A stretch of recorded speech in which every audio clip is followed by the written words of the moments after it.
Hi மக்களே, எல்லோரும் எப்படி இருக்கீங்க?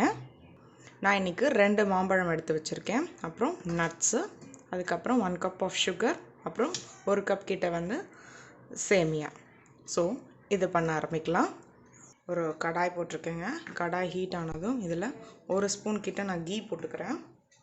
கீ மெல்ட் ஆனதும் இதில் நம்ம நட்ஸ் எல்லாம் போட்டுடலாம். இது நம்மளோட ஆப்ஷன் தாங்க நட்ஸ் எல்லாம். ஸோ நம்மளுக்கு என்ன மாதிரி நட்ஸ் எல்லாம் ஆட் பண்ணணும்னு நினைக்கிறோமோ நம்ம ஆட் பண்ணிக்கலாம். அதாவது அடுப்பை சிம்லேயே வச்சுக்கோங்க.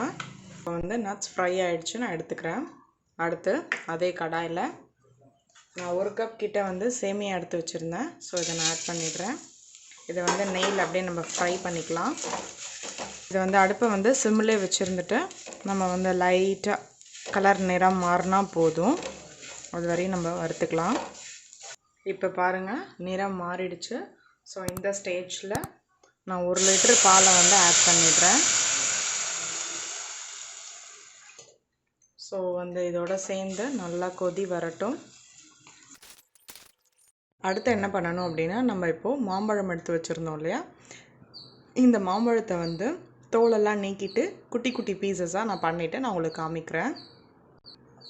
பாருங்கள், இப்போ வந்து 2 மாம்பழத்தை இந்த மாதிரி நான் வெட்டி வச்சுருந்தேன். ஸோ இதை வந்து நம்ம மிக்சியில் போட்டு ஒரு கிரைண்ட் பண்ணிக்கலாம். இப்போ பாருங்கள், கொதி வர ஆரம்பிச்சிடுச்சு. இது வந்து கொஞ்சம் சேமியா வந்து நமக்கு வேகணும். இது வந்து நான் இன்றைக்கி யூஸ் பண்ணியிருக்கிறது வந்து பசும்பாலில் பண்ணியிருக்கேங்க. உங்களுக்கு கிடைச்சா நீங்கள் அதில் கூட செஞ்சு பாருங்கள். ஸோ டேஸ்ட் இன்னுமே கொஞ்சம் நல்லாயிருக்கும்.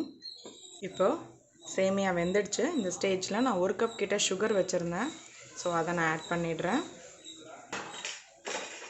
ஸோ இதுவும் இதோடு சேர்ந்து நல்லா மெல்ட் ஆகட்டும். அடுத்து நம்ம இப்போ மிக்சியில் அரைச்சி வச்சுருந்தோம் இல்லையா மேங்கோ, ஸோ இந்த பல்ப்பை வந்து நான் இதோட ஆட் பண்ணிடுறேன் ஃபைனலாக.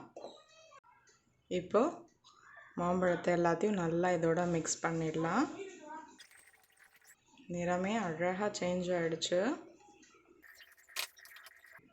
அடுத்து கடைசியில் ஒரு பிஞ்ச் ஆஃப் சால்ட் ஆட் பண்ணிக்கலாம். அப்புறம் ஃப்ளேவருக்கு 1 ஸ்பூன் ஏலக்காய் பவுடர். நம்மளோட நட்ஸ் அவ்வளோதாங்க, நம்மளோட ஈஸியான பாயசம் ரெடி ஆயிடுச்சு. ட்ரை பண்ணுங்கள், டேஸ்ட் பண்ணுங்கள். தேங்க்யூ.